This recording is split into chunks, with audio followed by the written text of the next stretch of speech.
आप सभी को राधे राधे, जय श्री कृष्णा। दोस्तों, आज की लीला कथा में हम ठाकुर जी के जन्माष्टमी के कुछ रहस्यमयी भोग के बारे में मार्गदर्शन करेंगे, जिसमें आपको 56 भोग जितना ही पुण्य फल प्राप्त होगा। देखिए, जन्माष्टमी पर 56 भोग लगाने का अनुष्ठान किया जाता है बड़े बड़े मंदिरों में, और जिनकी सामर्थ्य होती है वो सभी लोग ठाकुर जी को जन्माष्टमी के दिन 56 भोग लगाते हैं, जिससे ठाकुर जी हमारे लड्डू गोपाल प्रसन्न होकर अपने भक्तों के ऊपर खूब कृपा बरसाते हैं। लेकिन बहुत सारे ऐसे भक्त हैं जिनकी सामर्थ्य नहीं होती कि वो 56 भोग लगा सके। साथ ही साथ कौन से ऐसे 5 या 7 भोग है जो लगाने से हमें 56 भोग से भी ज्यादा पुण्य फल प्राप्त होता है। आज यही मार्गदर्शन ठाकुर जी ने अपनी लीला कथा के माध्यम से सभी भक्तों का किया है। और 56 भोग लगाने की परंपरा क्यों शुरू हुई, किस लिए 56 भोग लगाया जाता है, वह मैं आपको बताती हूँ। जब ठाकुर जी ने हमारे गिरधर गोपाल ने ब्रजवासियों को इंद्र के प्रकोप से बचाने के लिए गोवर्धन पर्वत अपनी उंगली पर उठाया था, उस समय 7 दिन तक ठाकुर जी ने कुछ नहीं खाया था। उस समय वहाँ पर ब्रजवासियों ने माता यशोदा से पूछा कि वो अपने लल्ला को कैसे भोजन कराती है। तब माता यशोदा ने बताया कि वे 8 बार जो है हमारे ठाकुर जी को खाना खिलाती है, दिन में 8 बार उन्हें खाना खिलाती है। ब्रजवासियों ने अपने अपने घरों में जाकर 7 दिन के लिए हर दिन ठाकुर जी के लिए 8-8 व्यंजन बनाए, जो श्री कृष्ण भगवान को हमारे ठाकुर जी को बहुत अधिक पसंद थे। तब प्रसन्न होकर हमारे ठाकुर जी ने सभी ब्रजवासियों को अपना आशीर्वाद दिया था। तभी से यह 56 भोग की शुरुआत चलती आ रही है, और माना जाता है जो भी 56 भोग अर्पित करते हैं हमारे ठाकुर जी उनसे अत्यंत प्रसन्न होते हैं और अपना आशीर्वाद उन्हें प्रदान करते हैं। तो दोस्तों, आज की लीला कथा में सरिता जी ने अपना अनुभव शेयर किया है। सरिता जी कहती है कि मैं एक मध्यम परिवार से हूँ और मेरे घर की आर्थिक स्थिति ज्यादा अच्छी नहीं है। मैं अपनी सामर्थ्य के अनुसार ही ठाकुर जी की सेवा करती हूँ, लेकिन जब जन्माष्टमी आई और ठाकुर जी के 56 भोग के अनुष्ठान के बारे में मुझे पता चला तो मैं बहुत ज्यादा निराश हो गई। मैंने ठाकुर जी से प्रार्थना की कि हे ठाकुर जी, मेरी इतनी सामर्थ्य नहीं है कि मैं आपको 56 भोग लगा सकूं। सरिता जी कहती है हमारे आसपास बड़े बड़े सेठ रहते हैं, उनके घरों में भी ठाकुर जी युगल सरकार विराजमान है और वो बड़े बड़े अनुष्ठान हर समय कराते रहते हैं। इस जन्माष्टमी पर भी उन्होंने ठाकुर जी के लिए भव्य आयोजन किया था और 56 भोग बनाने की तैयारी चल रही थी। उनके द्वारा जन्माष्टमी की तैयारी को देखकर, 56 भोग के अनुष्ठान को देखकर मैं बहुत ज्यादा परेशान थी, क्योंकि मैं तो बहुत ही सामान्य सी भक्त हूँ और मेरी तो सामर्थ्य भी नहीं है कि मैं अपने ठाकुर को 56 भोग लगा सकूं। इसलिए सरिता जी कहती है वो पूरा दिन निराश रही और लड्डू गोपाल के सामने यही प्रार्थना कर रही थी, हे ठाकुर जी, मैं तो आपकी एक निर्धन भक्त हूँ। सरिता जी कहती है कि ठाकुर जी की उनके ऊपर अपार कृपा हुई और उन्हें ठाकुर जी के कुछ रहस्यमयी भोग के बारे में पता चला, जिन्हें लगाने से 56 भोग से भी अधिक पुण्य फल प्राप्त होता है। ठाकुर जी अगर उनमें से कोई एक भोग भी हम लगा देते हैं, उससे ही बहुत ज्यादा प्रसन्न होते हैं और उतना ही प्रेम, उतना ही आशीर्वाद प्रदान करते हैं जितना कि वो 56 भोग के अनुष्ठान के द्वारा प्रदान करते हैं। तो दोस्तों, आइए जानते हैं सरिता जी का मार्गदर्शन जिन माता जी ने किया वो भोग कौन से हैं और उन्हें लगाने से उन्हें क्या पुण्य फल प्राप्त हुआ। कहते हैं कि जन्माष्टमी के दिन 56 भोग में मिठाइयाँ, मीठे पकवान, तरल और पेय पदार्थ, फल और सूखे मेवे, नमकीन और अन्य व्यंजन होते हैं, जो पान, सुपारी, चावल, पापड़, खिचड़ी आदि का भोग लगाया जाता है। यानी बहुत सारी मिठाइयों को मिलाकर बहुत सारे भोग हो जाते हैं जो 56 भोग में सम्मिलित किए जाते हैं। तो सबसे पहले बात करते हैं, अगर आप 10, 12, 15 मिठाई का भोग 56 भोग के अनुसार नहीं लगा सकते, तो सिर्फ और सिर्फ आप जो है मीठे में ठाकुर जी को उनकी पसंदीदा जो है धनिया पंजीरी और माखन मिश्री का भोग लगा सकते हो। कहते हैं कि धनिया पंजीरी हमारे लड्डू गोपाल को बहुत अधिक प्रिय है और जन्माष्टमी के दिन धनिया पंजीरी का भोग अवश्य ही लगाना चाहिए, जो हमारे ठाकुर जी को बहुत अधिक प्रिय है। धनिया पंजीरी का भोग लगाने से उनकी कृपा प्राप्त होती है और व्रत का पारण करने के लिए धनिया पंजीरी लेकर ही आप अपने व्रत का समापन करते हो। और माखन मिश्री तो हमारे ठाकुर जी को बहुत अधिक प्रिय है, इसलिए माखन मिश्री का भोग लगाने से आपके जीवन में सुख और समृद्धि आती है, पवित्रता और सकारात्मक ऊर्जा का वास होता है और आपकी हर मनोकामना जो है ठाकुर जी पूरी करते हैं। अगर आपके पास धनिया पंजीरी भी नहीं है तो जन्माष्टमी के दिन थोड़े से मक्खन और मिश्री का भोग ठाकुर जी को लगाना चाहिए। बहुत सारी मिठाइयों का भोग न लगाकर आप केवल जो है ठाकुर जी को धनिया पंजीरी और मक्खन मिश्री का भोग लगा दीजिए। वह 56 प्रकार की मिठाइयों के समान ही भोग माना जाता है। अगर आपकी सामर्थ्य है तो दोस्तों आप मीठे में ठाकुर जी को जो है घेवर, मूंग की दाल का हलवा, पेड़ा, काजू बादाम से बनी मिठाई और मखाने की खीर का भोग लगा सकते हो, जिससे ठाकुर जी बहुत अधिक प्रसन्न होते हैं। दोस्तों अगर आपकी सामर्थ्य नहीं है तो सिर्फ और सिर्फ आप माखन मिश्री और धनिया पंजीरी का भोग ठाकुर जी को लगा दीजिए, उससे ही ठाकुर जी बहुत अधिक प्रसन्न हो जाते हैं। तरल और पेय पदार्थ में जो 56 भोग में शामिल होते हैं उनमें बहुत सारे पेय पदार्थ का भोग लगाया जाता है, जैसे कि नारियल हो गया, पानी, बादाम, दूध, छाछ, दही, शिकंजी, बहुत सारे पेय पदार्थ होते हैं जो 56 भोग में शामिल होते हैं। लेकिन अगर आप ठाकुर जी को सिर्फ और पेय पदार्थ में पंचामृत बनाकर भोग लगाते हो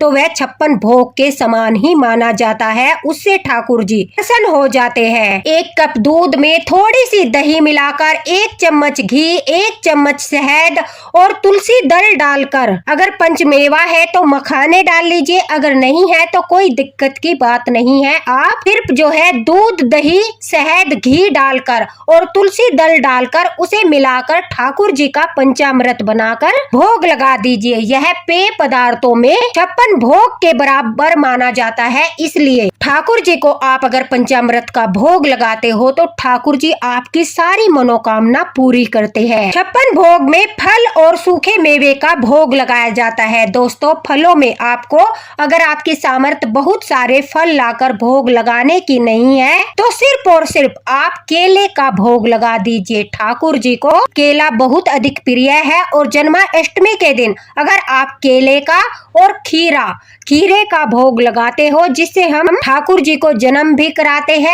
तो जन्माष्टमी के दिन आप फलों में केले और या फिर खीरे का भोग लगा दीजिए। वह 56 भोग के बराबर ही माना जाता है। आपको अंगूर, सेब, किशमिश, मेवा, आलू बुखारा, ये बहुत सारे फल खरीदने की आवश्यकता नहीं है हमारे ठाकुर जी के लिए। सिर्फ आप केले का और जो है खीरे का भोग लगा दीजिए, वह फलों में 56 भोग का फल आपको प्रदान करेगा। सूखे मेवे में आप बहुत ज्यादा मेवे आपको जो है ठाकुर जी को भोग लगाने की सामर्थ्य नहीं है तो आप सिर्फ और सिर्फ 5 मखाने और 5 किशमिश ठाकुर जी को समर्पित कीजिए, वह भी 56 भोग के समान ही माना जाता है। मखाने की खीर और मखाना हमारे ठाकुर जी को बहुत अधिक प्रिय है, इसलिए आप जो है 5 मखाने और 5 किशमिश ठाकुर जी को समर्पित कर सकते हो। 56 भोग में ठाकुर जी को नमकीन और कुछ मसालेदार भोग भी लगाए जाते हैं, जैसे कि मठरी हो गई, चटनी, मुरब्बा, टिक्की, कचौड़ी। आपको ये सब लगाने की आवश्यकता नहीं है। अगर आपकी सामर्थ्य नहीं है तो दोस्तों ठाकुर जी को आप नमकीन और मसालेदार पदार्थ के रूप में सिर्फ और सिर्फ एक मीठा पान समर्पित कीजिए। मीठा पान ठाकुर जी को चढ़ाने से आपके घर में कभी भी लक्ष्मी जी नाराज नहीं होगी, हमेशा आपके घर में लक्ष्मी जी का वास होगा और ठाकुर जी हमेशा आपके ऊपर प्रसन्न रहेंगे और अपनी कृपा भी बरसाते रहेंगे। पान का भोग लगाने से जो मीठा पान आता है उसमें सुपारी भी होती है, इसलिए वो मसालेदार और नमकीन दोनों तरह के ही भोग 56 भोग के समान माने जाते हैं। सिर्फ एक मीठा पान ठाकुर जी को समर्पित कीजिए। दोस्तों मीठी दही का भोग लगाने से भी ठाकुर जी बहुत अधिक प्रसन्न होते हैं। थोड़ी सी दही में चीनी या शहद मिलाकर अगर आप जन्माष्टमी के दिन ठाकुर जी को भोग लगाते हो तो हमारे ठाकुर जी हमारे कहना आपके जीवन में मधुरता और आनंद ही आनंद भर देते हैं, आपके जीवन में मिठास भर देते हैं। कहते हैं जो शहद और और चीनी दही में मिलाया जाता है उससे आपके जीवन में भी मधुरता आती है। दही का भोग लगाने से घर में सुख समृद्धि और शांति आती है। भक्तों की सारी मनोकामनाएं पूरी होती है और जो भी उनकी जन्माष्टमी के दिन ठाकुर जी के सामने वो मनोकामना पूरी करने के लिए प्रार्थना करते हैं, ठाकुर जी उसे अवश्य पूरा करते हैं। जन्माष्टमी के दिन अगर आप लगा सकते हो तो दोस्तों श्री कृष्ण भगवान को मालपुए का भोग अवश्य लगाए, क्योंकि शास्त्रों में भी इसका जिक्र मिलता है। हमारे भगवान हमारे ठाकुर जी राधा रानी के हाथ से बने मालपुए को खाकर बहुत ही ज्यादा प्रसन्न होते थे। उन्हें मालपुआ अत्यंत प्रिय है, इसलिए मानता है कि जन्माष्टमी के दिन हमारे ठाकुर जी को मालपुए का भोग लगाया जाता है, जो वो राधा रानी के साथ मिलकर स्वीकार करते हैं और हमें ठाकुर जी के साथ साथ राधा रानी का भी आशीर्वाद प्राप्त होता है। अगर दोस्तों आप धनिया पंजीरी नहीं बना सकते, आपको धनिया पंजीरी बनाना नहीं आता, तो एक भोग होता है ठाकुर जी का जन्माष्टमी का, जिससे आप अपने व्रत का पारण भी कर सकते हो और ठाकुर जी को भी बहुत अधिक प्रिय है, वो है मोहन भोग।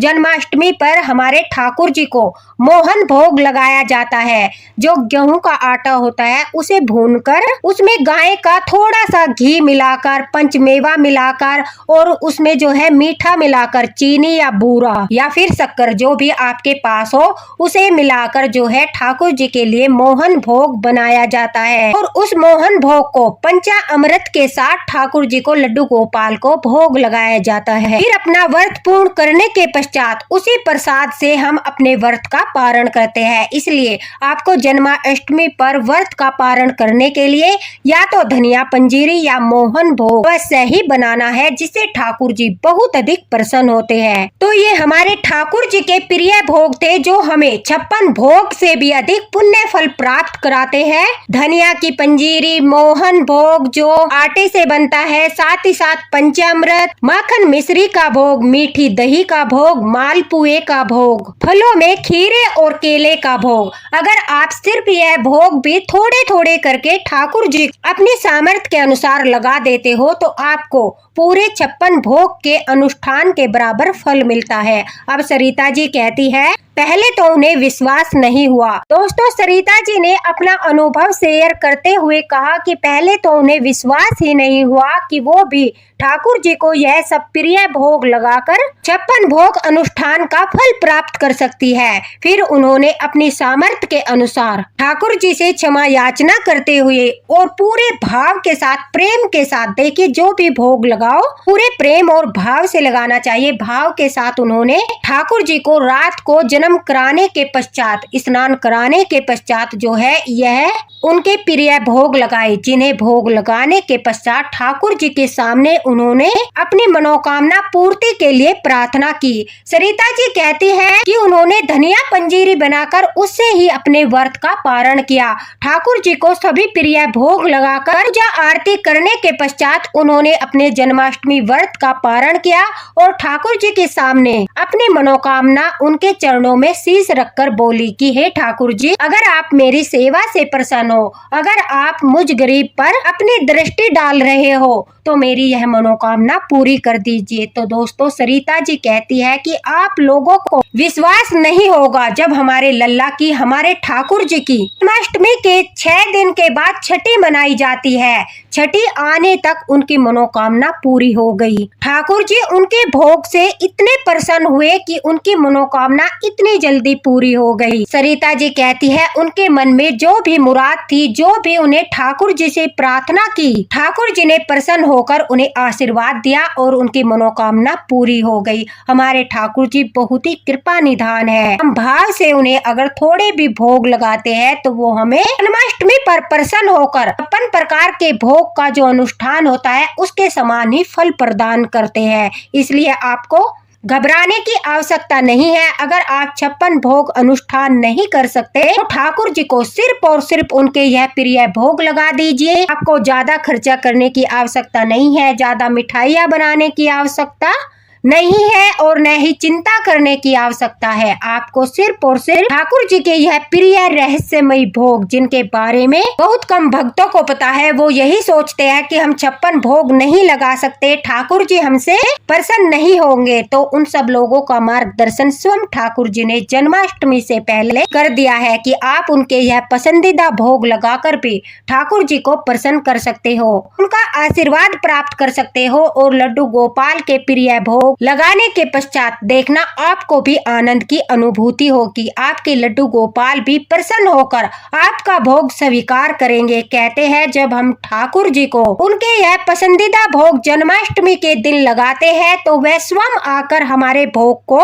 स्वीकार करते हैं। रात को सौपन में दर्शन देकर हमें यह अनुभूति भी अवश्य कराते हैं कि वो हमारी सेवा से प्रसन्न है। कोई न कोई संकेत अवश्य ही देते हैं जिससे हमें आभास होता है कि हमारे ठाकुर जी हमारी सेवा से प्रसन्न है, हमारे भोग हमारे ठाकुर जी ने स्वीकार किए हैं। तो देखिए, सरिता जी के माध्यम से ठाकुर जी ने बहुत अच्छा मार्गदर्शन किया। अपने जन्माष्टमी के प्रिय भोग के बारे में आज सभी भक्तों का मार्गदर्शन किया। इससे भी यह स्पष्ट होता है कि हमारे लड्डू गोपाल हमारे घर में विराजे ठाकुर जी की अपार कृपा है कि वो हमेशा हमारा किसी न किसी लीला के माध्यम से मार्गदर्शन करते हैं। दोस्तों, अगर आपको जन्माष्टमी को लेकर कोई सवाल पूछना है तो कमेंट बॉक्स में आप पूछ सकते हो, आपको रिप्लाई अवश्य ही मिलेगा। दोस्तों, इस वीडियो को ज्यादा से ज्यादा शेयर करना, पसंद आए तो लाइक भी करना। हम जन्माष्टमी से जुड़ी वीडियो आपके साथ शेयर करते रहेंगे, जिससे आपको लड्डू गोपाल की सेवा से जुड़ी जन्माष्टमी की रहस्यमयी सेवाओं के बारे में पता चलेगा और इस बार जन्माष्टमी पर आप ठाकुर जी को प्रसन्न करके उनकी कृपा भी प्राप्त कर पाओगे। तो हमारे साथ बने रहना और इस जन्माष्टमी पर अपने लड्डू गोपाल की भाव और प्रेम के साथ सेवा अवश्य करना। इसी के साथ राधे राधे, हरे कृष्णा। मिलते हैं अगले वीडियो में अगली लीला कथा के साथ। लड्डू गोपाल की कृपा आप पर बनी रहे। राधे राधे।